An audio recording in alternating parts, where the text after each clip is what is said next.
Hey everyone, and welcome to another episode of Genesis Block. Today, as you can see, we've got a new face on the call again, and we are going to be interviewing Paul J, who works at Gauntlet, and Gauntlet is a risk simulation platform. And I've come across them in my work with the LBS Blockchain Society in terms of managing the Aave protocol governance. And Paul and his team have been absolutely fantastic in helping us navigate the somewhat difficult waters of onboarding to such a large protocol such as Aave and understanding what is actually going on. So yeah, Paul, why don't you go ahead and introduce yourself and we can begin. For sure. Thanks, Sid. So, hey guys, I'm Paul. I am a protocol program manager at Gauntlet. We'll get into what that means and what Gauntlet does. But yeah, at a high level, we deliver risk management services and other financial modeling optimizations to our clients, which are DeFi protocols. Before Gauntlet, I was an investment banker at Goldman Sachs, where I advised the financial institutions sector, including banks, fintech, and specialty finance. And before that, I had an educational background in statistics. Definitely happy to dive into any of those in further detail. Perfect. Yeah, thanks, Paul. So yeah, just to get us started. So what's your journey been like? Like, how did you get into crypto? What do you find interesting about the space? What attracted you to the first place? And how's it all going? Yeah, for sure. So I think I'm one of those people that had kind of a path from finance into DeFi. So like throughout college, I've always been working in financial services. I worked across accounting firms, hedge funds, family offices, and investment banks. And I guess you know right out of college, I started my career in investment banking, and I was kind of put into a pretty unique group within the investment bank. So for those of you who may not be as familiar, basically in investment banking, you get put into different groups based on industry usually. And the industry I was put in was literally financial services. So I was doing banking for banks. So like a lot of banking. So my clients were, as I mentioned, banks, fintech, spec fin. And as I continue to serve those clients, I think there's always kind of this undercurrent of DeFi. How is decentralized finance going to replicate slash replace traditional financial institutions? And I think, as I looked across the existing solutions in fintech, a lot of the problems that, fintech were trying to solve for, it's really difficult to actually solve because fintech still relies on traditional financial infrastructure. So it's still burdened by that traditional infra, whereas, crypto is kind of this parallel alternative financial system that is kind of totally bootstrapped and doesn't rely on the existing infra at all. And as I kind of look towards, DeFi, I really saw a lot of interesting use case for it. And also combined my interest in statistics and my interest in computer science, which were kind of my educational background. So it just kind of became like, the next move that made the most sense in terms of where my interests and my experiences lay. Perfect. Yeah, that makes a lot of sense. Yash, I can see that you want to ask something. Yeah, I mean, I just want to know how you kind of stumbled across Gauntlet and, how did you develop the skill set to work at Gauntlet? Because clearly it's the best by far in the DeFi space at kind of quantifying risk for different protocols. And clearly you need a very high level of expertise to work at a place like Gauntlet. So how did you build up that expertise and, how did you end up at Gauntlet basically? Yeah, for sure. So I think there were kind of a few things I was looking for, and first I think I was kind of following this space for some time, but obviously wasn't like formally working in it until I joined Gauntlet. I had a bunch of friends in crypto, and they all referred me to Gauntlet, told me about Gauntlet, and I heard many great things. I think in terms of the experiences that I think have led to Gauntlet, I think first was like my experience, as I said, at Goldman, where I was advising, banks and fintech. at Goldman, we serve DeFi protocols. So I kind of just shifted from serving TradFi clients to serving DeFi clients. So I think a lot of the customer success, client management skills from investment banking translate. There's obviously, the financial side. I think if you understand how capital and liquidity work for banks, you're able to kind of ramp up very quickly on how these algorithmic money markets protocols work. If you have, a background in finance, you kind of can bootstrap your understanding of how decentralized exchanges work, et cetera. So I think that financial piece was really important. And then I think lastly is kind of the technical piece.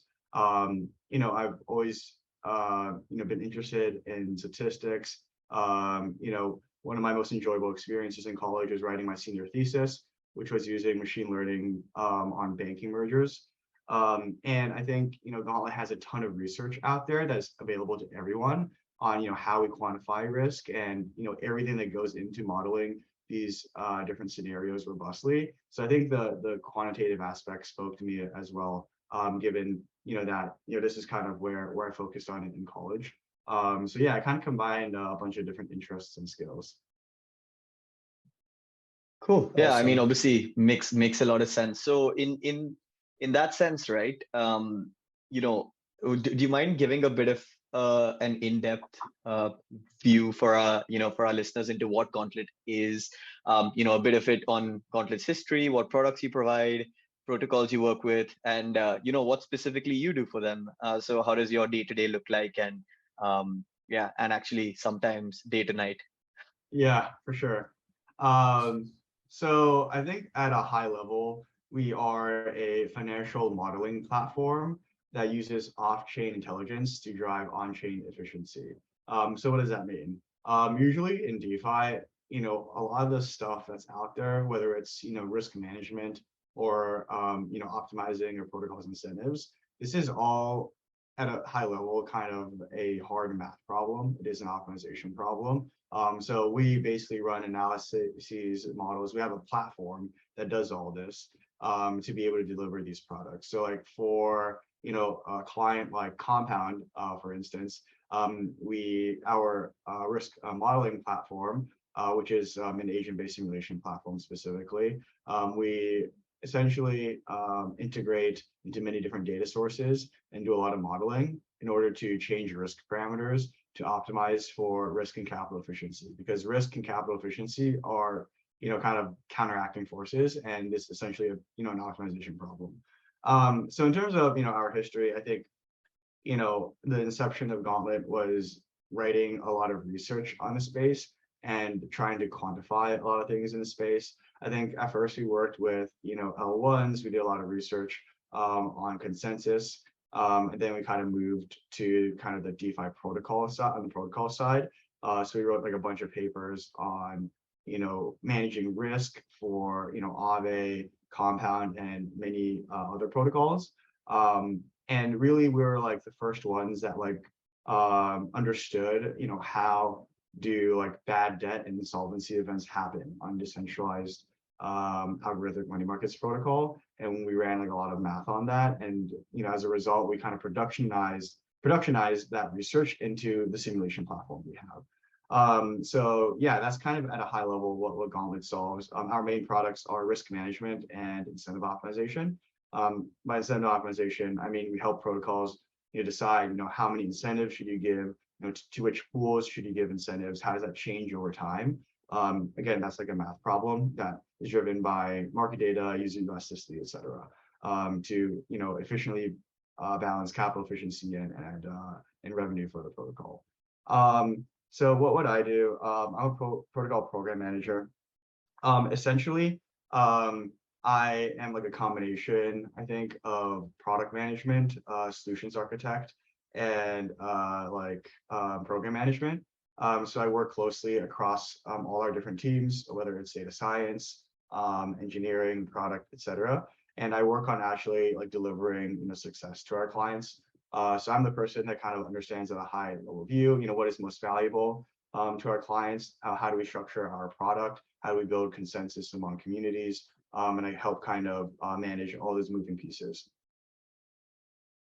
Cool. So just wanted to touch upon a couple of points that you made there. So in terms of forming consensus around communities. Now that might seem a little bit, soft touch compared to a lot of the hard math things that you've spoken about, but actually I think that and if I'm correct, one of the most important aspects of your job in terms of, actually, because you're working with a DAO in many instances, you're working with communities, and crypto is at its heart, community first, and taking into account what the community actually wants. So in terms of, that aspect of your job, is there anything that sticks out to you as to, what people are doing well, what communities are doing, not so well today, maybe how that could be improved, and what the best parts about that aspect are, and what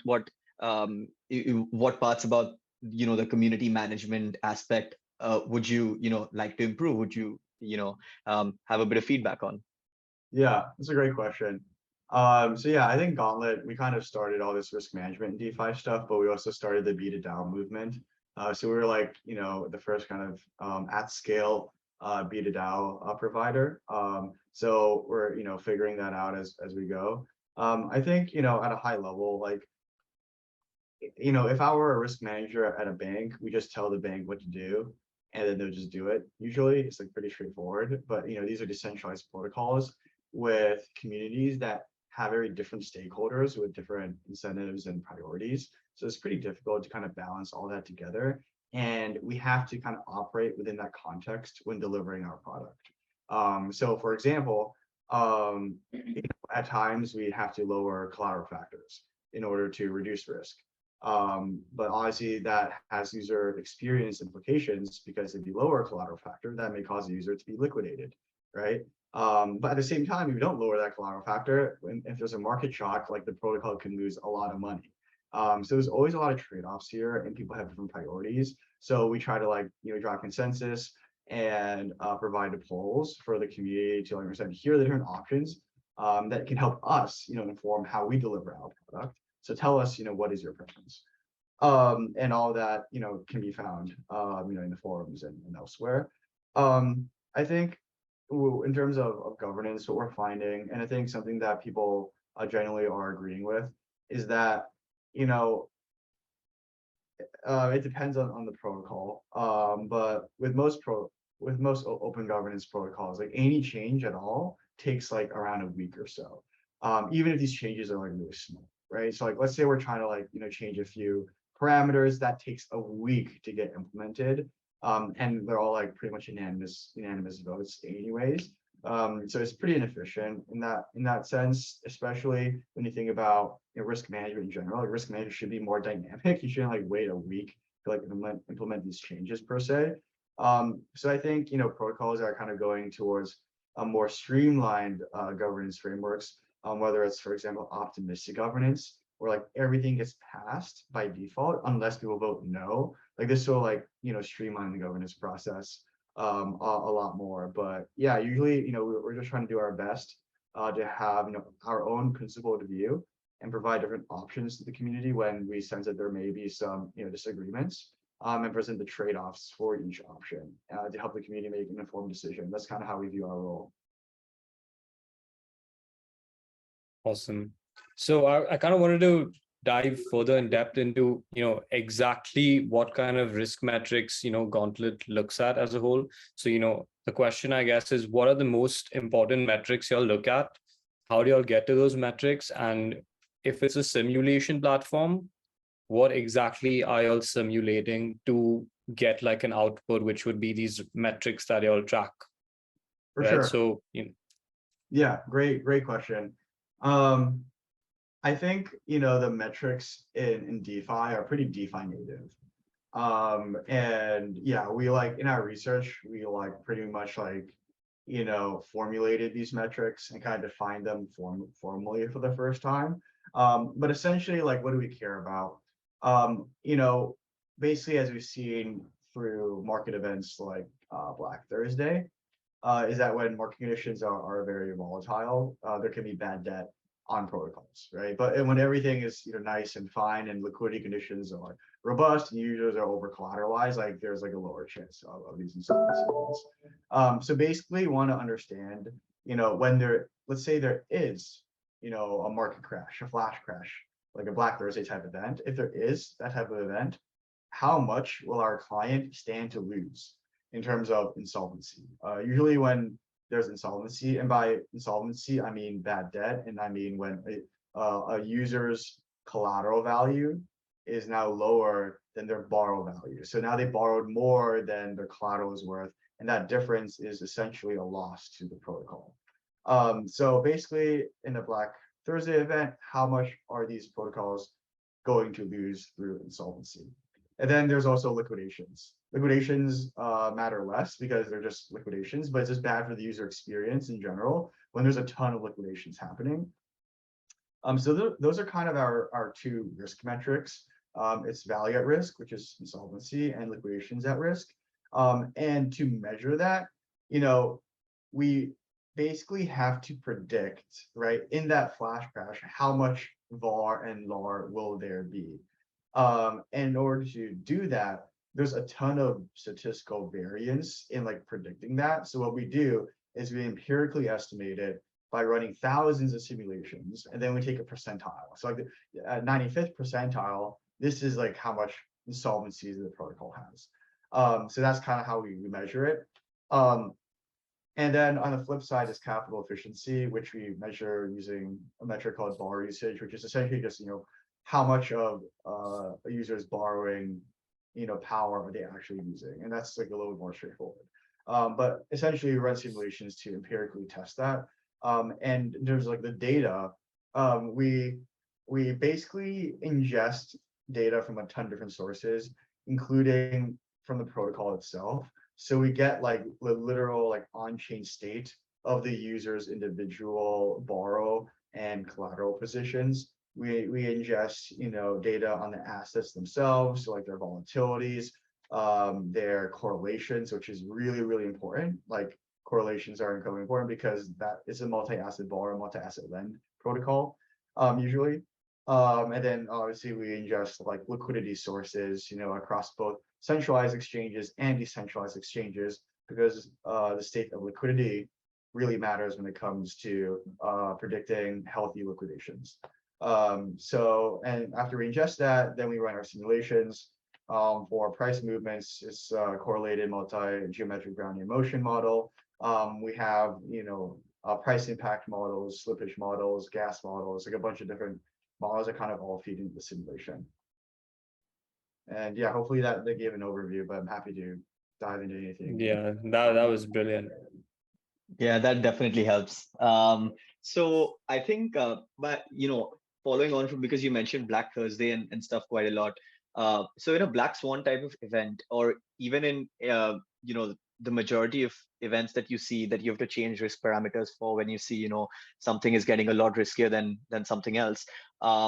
What are the kinds of risks that you see that are most prevalent in DeFi today? Like, for example, you can talk about it from two different angles if you want. Maybe during like a Black Swan event, like what happened earlier in May this year, with all of the Terra crash, and then you've got Three Arrows, and you've got Celsius, and like protocols that you guys did risk management for survived a lot better than people like Celsius did. Like, for example, Aave and Maker and all of those had their debt paid through. I think at least a lot more than someone like Celsius did, or someone like some other lenders did, right? So what are the kinds of triggers that you see that are most often often happen in those kinds of events, and in general as well? Like, what are the kinds of things that you see that are impacting the market more often than not? Yeah, for sure.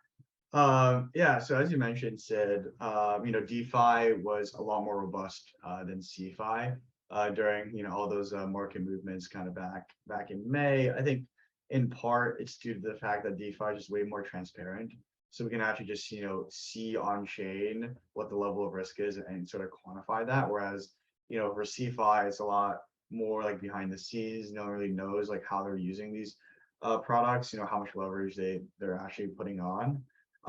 Yeah, there's like definitely like a ton of like nuance in terms of what happened in CeFi. It was like a combination of UST, which is like that was more of like a mechanism design failure, and then it's like stuff like the staked ETH drawdown from par, which is causing some uncertainty. So there's like definitely a lot of uncertainty there. In terms of like what are the main risks I see, I think like that really varies over time, in very, volatile market conditions. It may be, the risk of insolvency. In times when liquidity is very stretched, it may be like price manipulation risk. When there's like, protocol specific mechanism failures like UST, that's kind of like more idiosyncratic risk that is a little bit more difficult to predict. So I think it kind of really depends, but something I think I would say I'm excited about is that protocols are innovating really fast when it comes to risk management. So we see like Compound V3, Aave V3. These protocols have a lot more risk controls than on previous versions of the protocol. These risk controls include like borrow caps, supply caps. You can isolate different markets. You can spin up other types of markets. There's like markets or correlated assets. There's like a lot of different things right now that are, I think, vast improvements on both risk and capital efficiency. So I think, yeah, that's something that I'm probably very, very excited about in space. Cool. Yeah, Awesome. that makes a lot of sense. And yeah, Yash, go on. Sorry. So I just wanted to kind of kind of bounce something off you. So the way I see it is risk is usually created in the market as the market gets more and more over leveraged, and there's a greater risk of people not being able to pay back their debt, right? And that's what starts a cascade of liquidations, which ends up crashing tokens. And it kind of works the same way in traditional finance, where leverage creates risk and over leverage is when markets usually implode in on themselves. So my question is, since DeFi is entirely codified and now protocols are looking a lot more actively at risk management as compared to before, do you think in the future it'll be safer to be in DeFi as compared to normal traditional finance because it's all codified and the risk management frameworks will be in place no matter what, and there can't be any kind of human intervention on it? And on the flip side, can that also introduce other kinds of risks, such as like smart contract risk or bugs in the code kind of risk? And are we just going from one type of risk to another, or do you see it as better? Yeah, that's a great point, Yash. I think, as you mentioned, like there are many different types of risk, right? There's like smart contract risk, bridge risk, oracle risk, market risk. At Gauntlet, we focus on market risk. There are other great providers out there that focus on, for example, smart contract risk, like Open Zeppelin. But there's really many different, types of risk. The question, will DeFi become safer than traditional finance? I think is really a $1 trillion question. There's definitely a lot of uncertainty, but I think there's also a lot of promise, right? And at a high level, the reason why I see is really promising is number one, there's a lot more transparency, right? So like in the financial crisis, there wasn't much transparency. We did not understand how much exposure banks had to one another. What was the level of systemic risk? How leveraged they truly were, what their derivatives exposure was, etc. Whereas in decentralized finance, we have that data on chain. That's what we're trying to do. We are trying to measure the systemic risk of the system using our simulations. So I think that level of transparency is really great.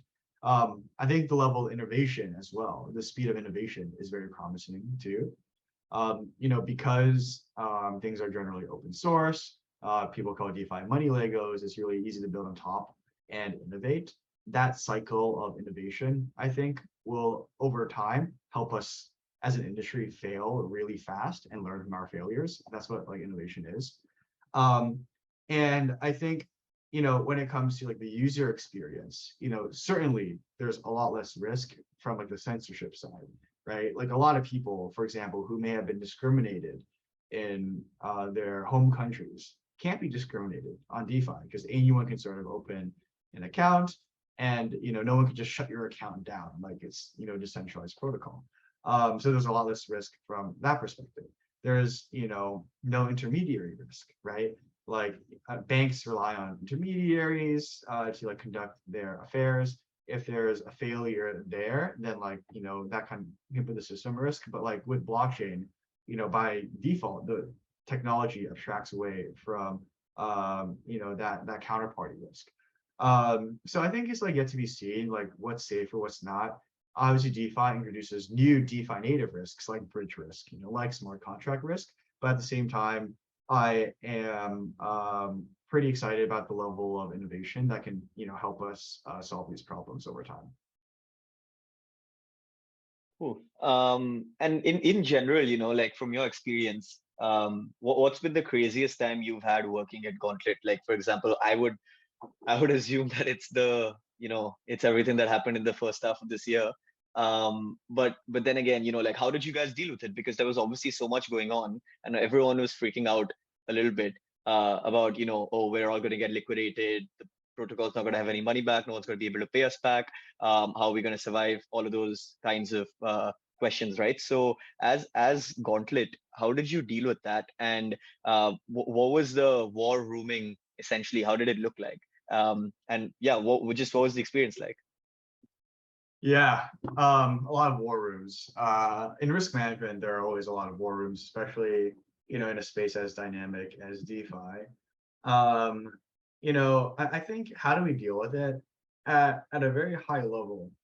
Um, you know, we try to have as principled of a view as possible on risk, right? Like we're always trying to quantify level of risk, understand the trade-offs, what are the different options, get community input, and just do whatever will drive trust to DeFi over the long term, right? Like for us, like I think we need robust risk management to get institutional adoption over time to bring in like the masses of DeFi. So we try to take a very, very principled view when it comes to managing market risk. I don't know when the most crazy time is, but there's many points in time when things were pretty volatile, and we're keeping a close look at different protocols, what the risks were, and what levers we have to reduce risk. There's a lot of like levers, but there's also a lot of restrictions on what you can actually do under different time frames because of governance. So we're operating under all these restrictions as well. So yeah, I'm not sure what the craziest time is, but I think one of the great things about Gauntlet is we are a shared platform, right? We don't have like a few people just dedicated to each protocol and have a siloed view of risk. DeFi is really like ecosystem wide. So we have like a shared platform where like pretty much all of our data scientists and engineers are touching every one of our clients' engagements. And we can all kind of get together and be able to share like what the models say, share the different insights we have across different clients, because risk is also agnostic of protocols and related across different protocols. So yeah, I think that's one of the benefits of our shared platform, is that we can pull together these resources.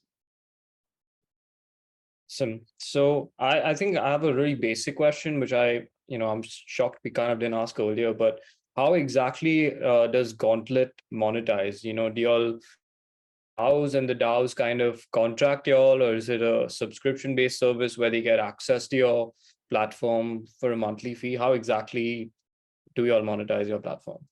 Yeah, so great question. Yeah, it's kind of unique because like we're like the first like B2DAO company. So like the first company that's kind of serving DAOs directly. So the DAO directly engages us. So our contracts are with the DAO. Okay. They are like a 1 year or like a 2 year deal that renews over time. And yeah, so we just directly serve the DAO.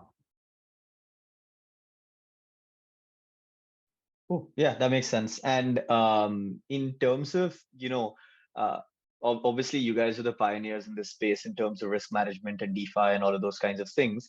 But what are the different ways in which competitors can do things differently than you guys can, for example? And what is that, bring on the landscape for you?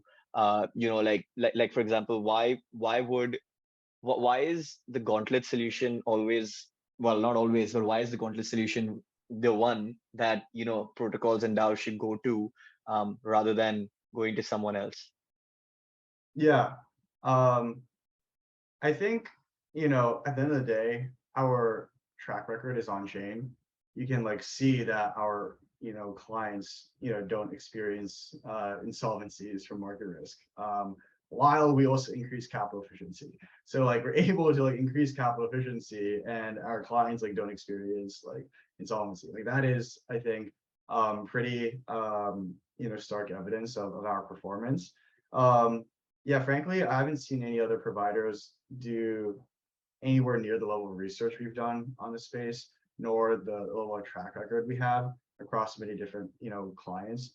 Um, Risk management is not something you can take lightly and just like hope someone gets right. I think like the track record and you know, of putting things on chain, of making, you know, parameter recommendations on chain is really, really important. And I think, you know, after serving so many DAOs, after fine tuning our models, we want to drive even more comfort. So we're actually putting our money where our mouth is. So we also released a new feature such that, you know, if there are any new market risk insolvencies, we will like pay the protocol back to some extent. Like we literally will pay the protocol back because we're confident that like our modeling will get it right. And I think that that's obviously something that, you know, no one else has done. And I think finally, yeah, we're constantly like rolling out many different product features and different product lines as well that are pretty complementary.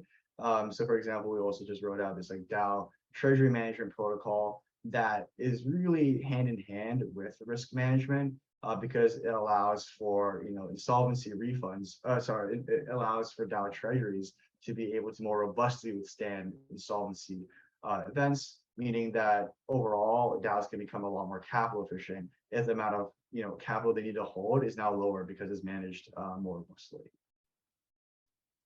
Perfect, that makes sense. Okay. And I think I've just got one question left from the Gauntlet side, and then you know, just wanted to speak a little bit more about you know, your experience and like what do you think of the crypto space and everything. But yeah, but Yash, if you've got anything before that around Gauntlet, you know, feel free to ask. I mean, I think our question will be similar, but my question is, you know, what's the future of Gauntlet Network? What are your, you know, if you can divulge, what are your future product offerings going to be? You know, alternate sources of revenue?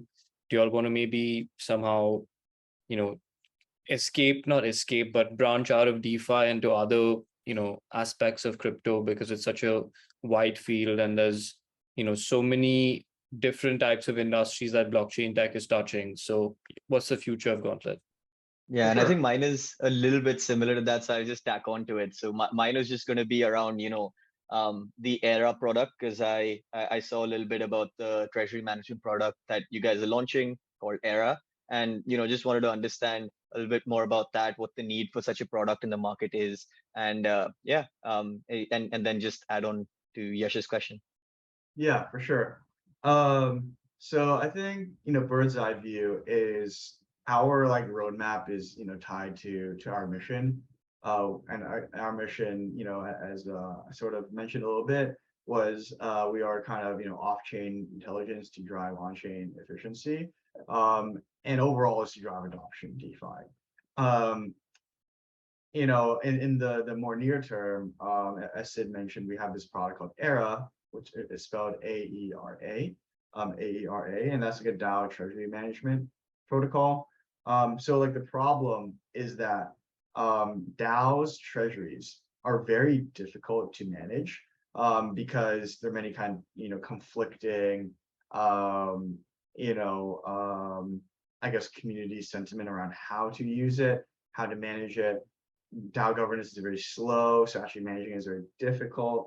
And there's a lot of like kind of, you know, misaligned incentives. Like for example, at some point you may want to sell your governance token for another coin, but you know, people don't want to necessarily sell them themselves. The governance is not going to allow that to happen, but you need to do that at some points.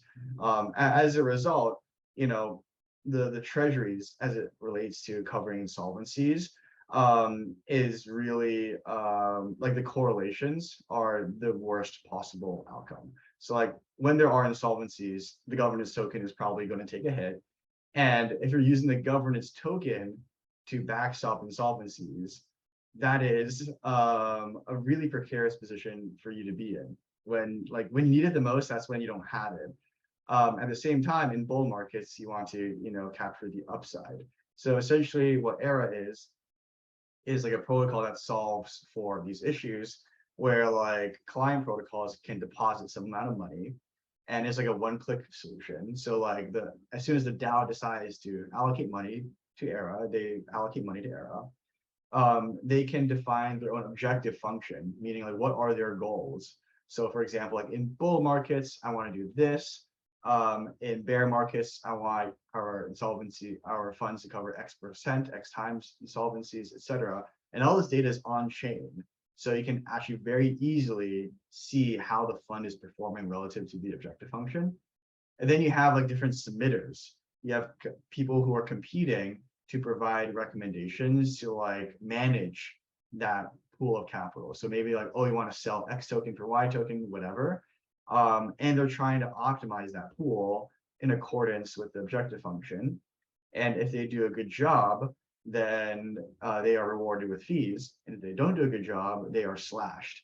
So it's like a game that aligns incentives for DAOs to be managed robustly without the hurdles of governance.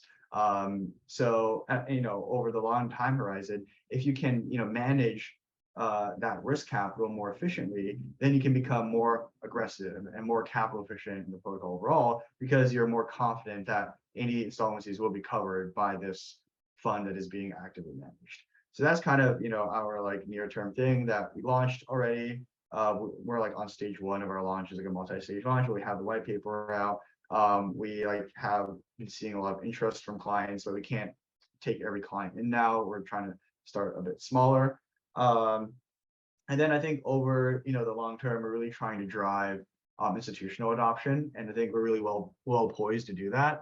For example, we worked with the Compound DAO to work with S&P to do the first ever DeFi credit rating, and that was for Compound.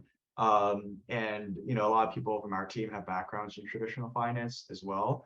And yeah, we're just very well poised to partner with and establish comfort among the institutional audience that will drive the next kind of growth phase for DeFi. Perfect. That makes sense. And just from that institutional perspective, then what do you foresee institutions needing to have such access to such a service for? Because and like what types of institutions? Would it be banks? Would it be other types of financial organizations? Or do you think that at some point in the holy grail future we're going to have most organizations managed in such a manner, and therefore they will all need their treasuries managed? Yeah, there is kind of a lot of different ways that can look like. I think it's kind of difficult to predict, what types of organizations and how it look like. I think one thing right now that's happening is like institutions are kind of diving into like whitelisted DeFi protocols. So for example, Aave Arc is an Aave V2 market that is only for institutions that are whitelisted. And we have expanded our simulation platform to cover Aave Arc as well. So these institutions need comfort that someone like Gauntlet is managing risk parameters such that their funds are protected. So that's like a direct thing that's happening already. In terms of how that's going to look like over time, it's definitely going to be funds at first, then probably insurance companies, and probably lastly banks, just given the regulatory hurdles. In terms of how we serve them, it could look like what we're doing right now with like whitelisted DeFi, or it could be like totally different products to fit their needs as they scale. So yeah, you have to be seeing how exactly that looks like. Oh, okay, perfect. That makes sense. So I think that was all the questions I had on Gauntlet. Yash, if you've got any more, feel free. No, I think that was very comprehensive, and now we can transition to a broader discussion on just trends in crypto and other macro stuff that people would be interested in. Yeah, definitely. Cool. So just wanted to ask you, what do you very generally, what do you think of the current state of the crypto market? We're in a bear market. We've had a massive bull.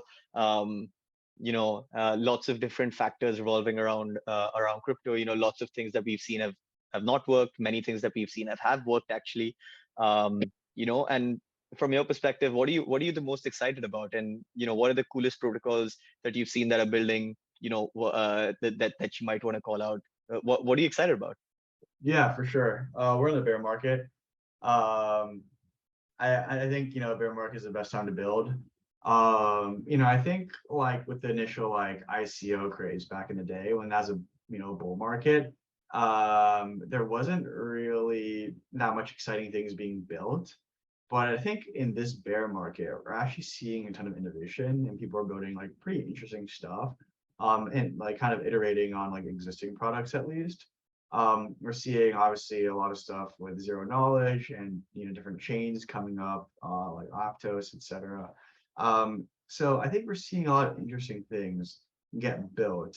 What I'm excited for is that like I actually don't know what the next thing is going to be to like spike another bull market. So like the bull market, right, is probably going to be incited by some external factor, whether it's the Fed cutting down interest rates again or something that like jumps the economy again somehow. But the reason why I think DeFi was really poised for DeFi summer was because of all the interesting stuff that was built, right? It was like Uniswap was there, like Aave, Compound, like all these like protocols are out there that could be used. So I'm interested in seeing like what that next evolution would look like. And maybe that looks like greater capital efficiency. Maybe it's like something related to ZK. I don't really know. But whatever is being built right now, I think is going to help, bring in the next wave of new users when the bull market hits. Right. So, I mean, Arthur Hayes, he wrote an article, I think, last week about how he thinks China has potential to enter the crypto market again and kind of kickstart the next bull run, because China currently is the largest holder of, US treasuries, but they don't want to be the largest holder of US treasuries because that kind of props up the dollar. They want to, phase out the dollar out of their own treasury and kind of not have the dollar be the world's, predominant reserve currency. So maybe they could turn to, taking some of that money out of treasuries, not, going back in, buying bonds again of, higher maturities and kind of divesting and investing in a crypto. And, they could do that through Hong Kong because Hong Kong has always been kind of the experimental lab, I guess, for China to try out policies they wouldn't normally try out in mainland China because they don't want to risk losing social control. So, my question is, do you see that as a possibility? And also a broader question about where you see the dollar going and what do you think the world's next reserve currency will be? Yeah, I don't think I'm smart enough to answer that. Okay. But Awesome.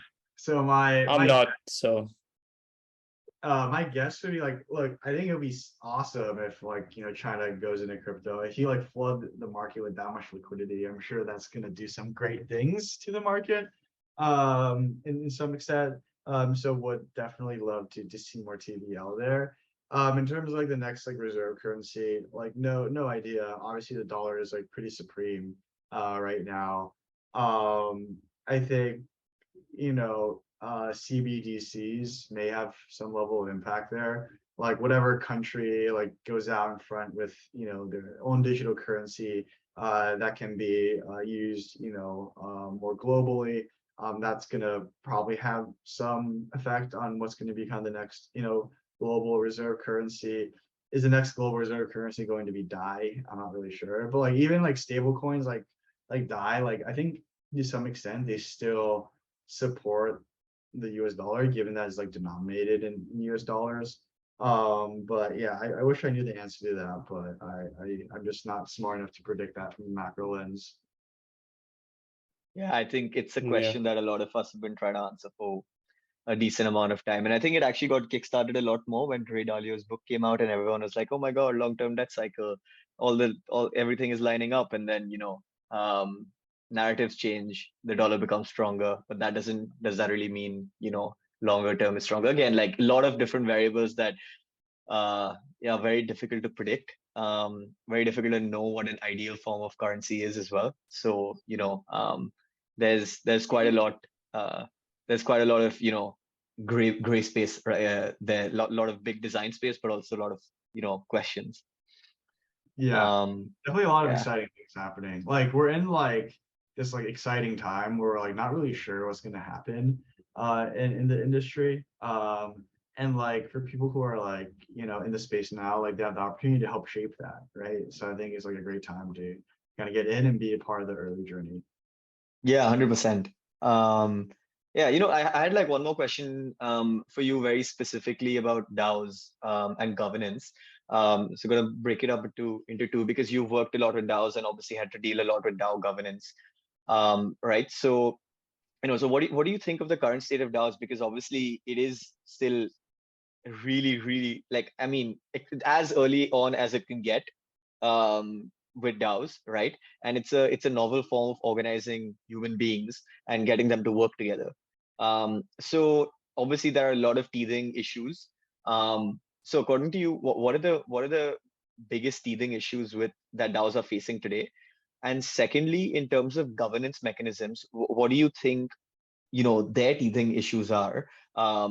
Like for example, I personally think that a one token one vote model is a bit of an issue for many DAOs and many governance mechanisms. So in that vein, like what do you think the biggest issues are with those? And yeah, what are your thoughts on those two in general?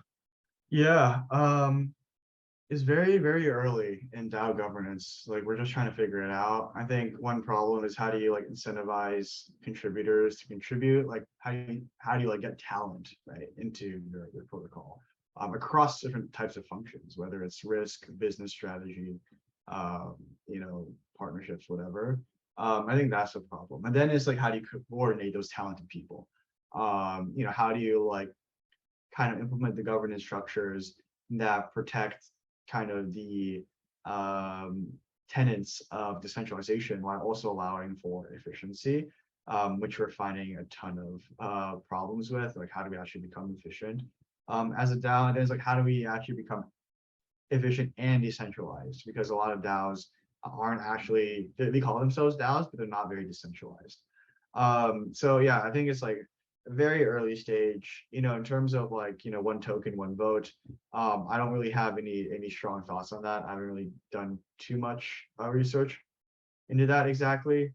But yeah, I think, doing some sort of like finding ways to like reduce gas costs in some way to make it easier for everyone to vote, I think is going to be is going to, help drive more, voting participation.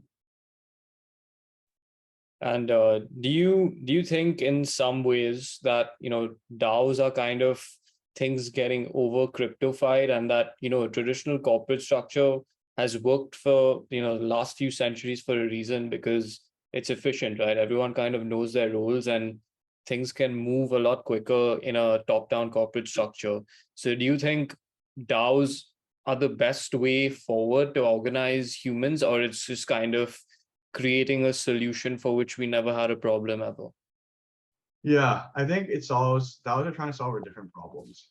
I think like one of the big things is like this decentralization piece, right? Like if it's decentralization, then it's permissionless, then it's trustless. So I think like one of the main benefits of DeFi is that you don't have to trust the bank, right? You don't have to like trust the bank that they won't take away your funds, shut down your account or whatever. Like you just have your account on DeFi, and no one can do anything about that. And governance is just kind of an extension of that. So there's like trade-offs. There are always trade-offs that are being made. When it comes to what is best type of governance, is it like more decentralized? Is it more centralized?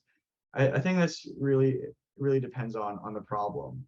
I think Vitalik wrote an article about this, where he said like convex problems usually are better handled by decentralization, and concave or whatever. Like I forgot what is one, but like to give a concrete example, if you're trying to make a decision around how much funds should we allocate to this particular project, then it's great to have a decentralized approach with consensus, right? Someone says, 100K, and another person says 2 million, and like you reach a consensus and like, okay, it's 1 million.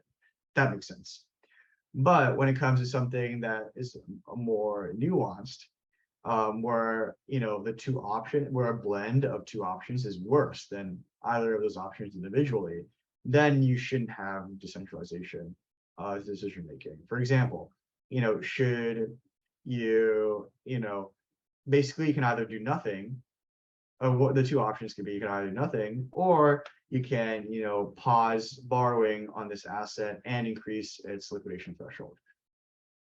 Either of these options are okay, but the worst would just be to increase liquidation threshold without pausing borrow, right? That compromise just may actually lead to more risk. So it depends on what type of problem it is. And I think like DAOs are kind of moving towards like these subcommittee type things where everyone votes on who should be in the committee. But once the committee is voted in, then they have the power to like make the decisions.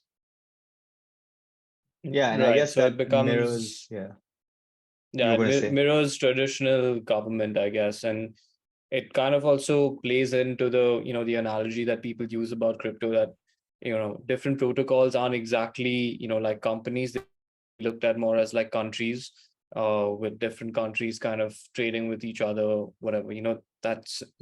That analogy, it extends to this as well, where DAOs can be like governments managing a country instead of a corporate structure managing a company. Yeah, for sure. Like I think a lot of these decisions are kind of like statesmen in nature, and they're trying to run negotiations in different like nation states, I guess, in some way. So yeah, there's definitely a lot of consideration there too. Perfect. Well, I think from my perspective, that was a great conversation. I've not got any other questions. Yash, if you've got any, feel free to go ahead.